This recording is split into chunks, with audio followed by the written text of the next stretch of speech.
Fire crews have been on scene here in Old Town for more than 2 hours now. The fire has since spread to multiple adjacent buildings.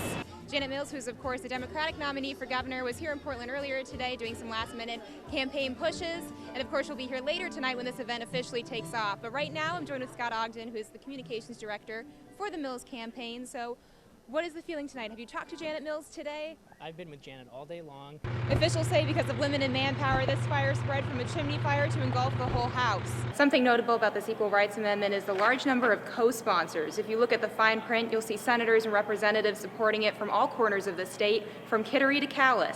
The death is believed to be suspicious, and officials say when they got to the scene, the car was in the very back corner of this rarely used parking lot, facing away from the street. So parts of the border are more isolated than others. I'm standing in Baileyville right now, but behind me across the railroad tracks is Canada. I'm told there's a train that comes through here 2 or 3 times a day. Thank you. Thanks, JR. I made it. So everyone keeps asking me what it's like rappelling down this 100-foot building, and I can say it actually wasn't quite as bad as I thought it was going to be. We're here at the Collins Center in Orono, where we've got the wheel and we've got the hosts, Marty and Mallory, for tomorrow's auditions, who are very excited. So guys, first off, lead me through what we have here on stage. What can people expect if they come here tomorrow to audition? All right, that's all we've got. So if you want to do this tomorrow, you know where to be. Back to you. Park rangers tell me the goal of this project is to replace these stone steps that lead up to the trail. Over the years, they've sunk back into the ground and have become uneven. Only in Maine would you have a multi-day festival dedicated just to these guys. Bangor PD's newest recruit is about to get into some training to make sure her time here on the force is not a rough life. And if you need to park on the street during this winter weather, there are some things you should know before you leave your car in park overnight. Tonight, a Hancock County man is dead after a motorcycle crash. With so much attention directed toward the southern border of the United States, we take a look at issues along the Canadian border. Tonight after the game, the latest on the Castle Hill double homicide investigation. We are here gathering on the Ides of March, the day that Brutus betrayed Julius Caesar. Those opposed to the CMP power line rallied Friday at the State House, saying they feel betrayed by some government leaders. The opponents take issue with a planned 53-mile hydroelectric power line that would carry energy from Quebec to Massachusetts by building through the woods of western Maine. A bill in the legislature could delay that process by requiring a greenhouse gas emission study from the DEP. I'm really skeptical that this project has any benefits to Maine people. We need to know whether the greenhouse gas impacts are real. But project representatives testify they've already done greenhouse gas studies. They also say the power line would bring more than 3 million metric tons of carbon reduction, the equivalent of taking more than 700,000 cars off the road. Our major concern is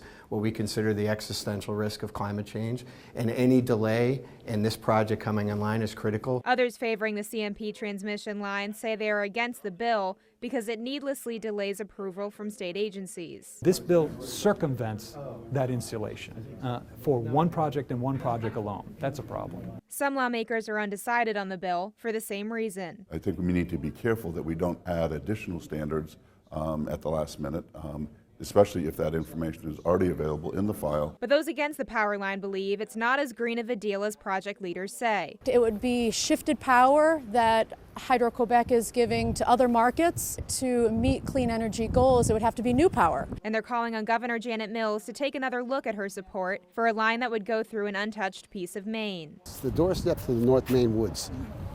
You take a wrecking ball of that, and that's going to be your legacy.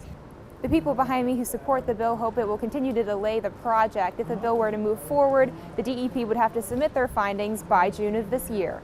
Reporting in Augusta, I'm Kelly Mitchell for ABC 7 and Fox 22.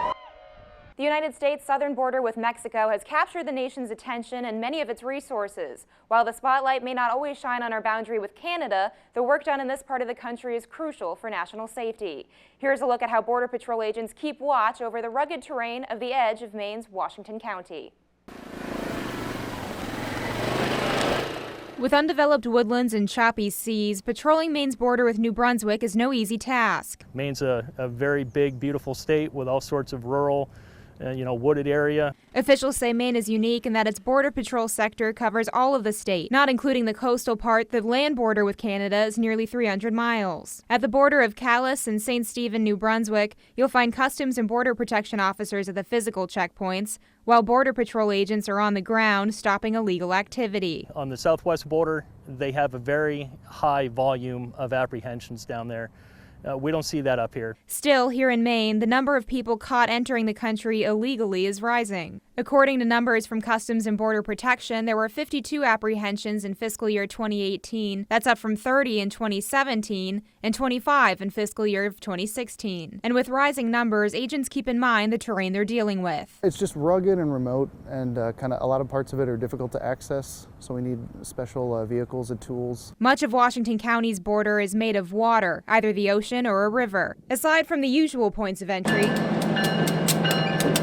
officials say there are 3 train crossings in the greater Calais area that don't have an official checkpoint. So parts of the border are more isolated than others. I'm standing in Baileyville right now, but behind me across the railroad tracks is Canada. I'm told there's a train that comes through here 2 or 3 times a day.